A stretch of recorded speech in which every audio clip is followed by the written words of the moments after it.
राष्ट्रवादी शरद पवार पक्षाचे ठाणे जिल्हा उपाध्यक्ष समाजसेवक संतोष साटम यांनी आपला वाढदिवस विविध प्रकारचे सामाजिक उपक्रम राबवून साजरा केला आहे। संतोष साटम यांच्या वाढदिवसानिमित्त सकाळपासूनच विविध ठिकाणी सामाजिक उपक्रम राबवले गेले। नौपाडा येथील किरण नागती संचलित दिव्यांग कला केंद्र येथील विद्यार्थ्यांसोबत केक कापण्यात आला। तत्पूर्वी या ठिकाणी स्वामींचा आशीर्वाद देखील घेण्यात आला। यावेळी संतोष साटम यांना किरण नागती आणि त्यांच्या सौभाग्यवती संध्या नागती यांनी भरभरून वाढदिवसानिमित्त शुभेच्छा देखील दिल्या। उपस्थित दिव्यांग मुलांच्या हस्ते या ठिकाणी संतोष साटम यांचं औक्षण करीत त्यांना वाढदिवसाच्या शुभेच्छा देण्यात आल्या। त्यानंतर दिव्यांग मुलांसमवेत या ठिकाणी केक देखील कापण्यात आला। या ठिकाणी उपस्थित मुलांना संतोष साटम यांच्या वतीने खाऊ आणि केकचं वाटप देखील करण्यात आलं। तसेच शैक्षणिक साहित्यांचं देखील वाटप करण्यात आलं।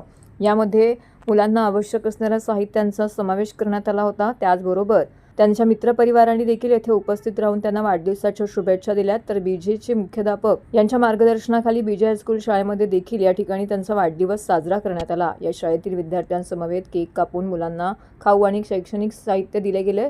तर यावेळी समाजातील प्रतिष्ठित व समाजसेवक यांनी मराठी शाळा वाचवण्यासाठी प्रयत्न करायला पाहिजेत। तसेच गरीब विद्यार्थ्यांना शैक्षणिक साहित्य जर त्यांनी वाढदिवसाच्या निमित्ताने वाटप केलं तर मराठी शाळा जिवंत राहण्यास मदत होईल असं त्यांनी म्हटलं। यावेळी संतोष साटम यांनी आपल्या भावना व्यक्त केल्या आणि वाढदिवसाच्या शुभेच्छा देणाऱ्या सगळ्यांचे आभार देखील मानले।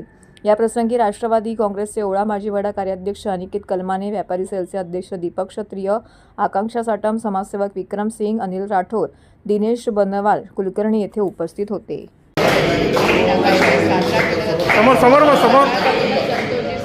संतोष समोर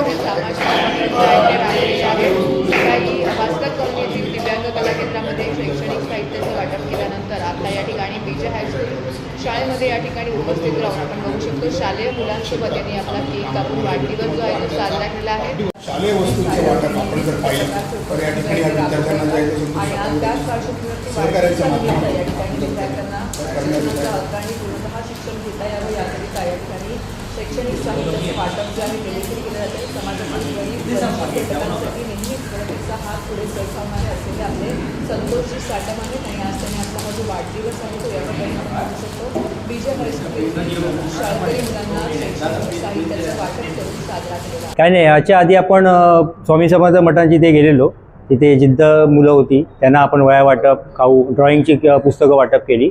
त्यानंतर बीजे हायस्कूलमध्ये आलो, बीजे हायस्कूलमध्ये पण सगळ्या मुलांना वह्या वाटप केल्या। असंच प्रोग्राम अजून दिवसभर चालू राहणार आहेत। याच्या पुढे पण 2-3 प्रोग्राम आहेत, ते पण अटेंड करणार आणि सर्व मुलांना आपल्याकडनं आपण गिफ्ट देणार। तर काय नाही, मराठी शाळा वाढल्या पाहिजेत, अजून आल्या पाहिजेत, मराठी शाळा बंद होता कामा नये, गरीब मुलांना शिक्षणाला वंचित ठेवू नये, एवढंच महाराष्ट्र शासनाला आपल्याकडून हे विनंती आहे।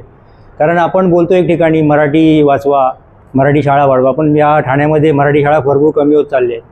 तसं व्हायला नाही पाहिजे। याच्या पुढे पण याची दखल महाराष्ट्र शासनाने घेतली पाहिजे आणि जास्तीत जास्त मराठी शाळा यांना प्रोत्साहन देऊन, निधी देऊन त्यांचा विकास केला पाहिजे। सर्वप्रथम येथे जमलेल्या सर्व मान्यवरांना आमच्या बीजे हायस्कूलतर्फे नमस्कार आणि सरांना वाढदिवसाच्या खूप खूप शुभेच्छा। त्यांच्या मिसेस सहित त्यांनी ह्या बीजे हायस्कूलला भेट दिलेली आहे आणि वाढदिवसानिमित्त त्यांनी येथील विद्यार्थ्यांसाठी जी काय भेट दिलेली आहे ती खरं तर वाढदिवस सगळे आता समाजामध्ये असं वातावरण आहे की वाढदिवस म्हटलं की सगळेजण मौज मस्ती करत असतात, परंतु असे सामाजिक कार्यकर्ते अगदी थोडेच आहेत की जे शाळांसाठी काही ना काही करण्याची धडपड करत असतात। तेव्हा ह्या शाळेमध्ये येऊन सरांनी आमच्या विद्यार्थ्यांना भेटवस्तू दिली आणि स्वतःचा वाढदिवस साजरा केला। त्यांच्या आयुष्यासाठी, पुढील आयुष्यासाठी खूप खूप शुभेच्छा।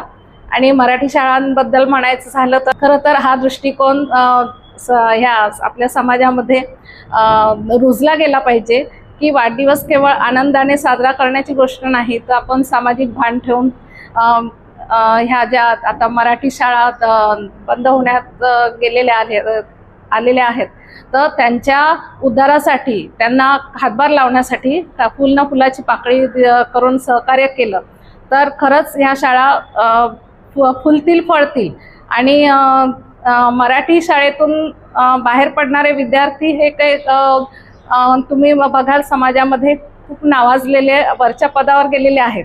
तेव्हा ह्या शाळा टिकल्या पाहिजेत आणि त्यासाठी धडपड करण्याची आणि पुढे काम करण्याची आपण सर्वांनी तयारी ठेवू. जसं आपण टॅक्स वसूल करतो बरोबर रिक्षा लावून, तसा मराठी पटसंख्या वाढवायला आपण महापालिका मदत करते का? की रिक्षा लावा ना, मराठी शाळेमध्ये मुलं येतील ना, गोरगरिबांकडे जा, खेड्या ह्याच्यामध्ये जा, स्लममध्ये जा, तिथली मुलं येतील ना शाळेमध्ये. तुम्ही त्याची कामं करायला पाहिजेत ना. टॅक्स वसुलीसाठी तुम्ही रिक्षा कशा लावता? वसुली नाही केली तुमचं हे बंद करू ते बंद करू. शाळा वाढवण्यासाठी तुम्ही ते प्रयत्न करा, रिक्षा ठेवा महापालिकेकडनं. ही ती पटसंख्या ऑटोमॅटिक वाढेल. धन्यवाद. प्रथम संतोष साटम झोले मेहता यांना वाढदिवसाच्या खूप खूप शुभेच्छा. संतोष, तू दरवर्षी अशीच कामं करतो, गरिबांची सेवा करतो. बरंच नाव आहे, गेले 20 वर्षापासून आमचे संतोष साटम राष्ट्रीय काँग्रेस पार्टीमध्ये काम करतायत आणि मनापासून काम करतात. म्हणजे काम करायचं म्हणून करत नाही आहे. आज पण त्यांचा वाढदिवस स्वामींच्या मठात आला. तो सकाळी मला फोन केला त्यांनी, असं दीपक आहे. आणि आम्ही सालाबादप्रमाणे संतोषच्या सगळ्या व्यापाऱ्याच्या माध्यमातून आम्ही त्याला वाढदिवसाच्या खूप खूप शुभेच्छा. संतोष, तू अशीच कामं करत राहा.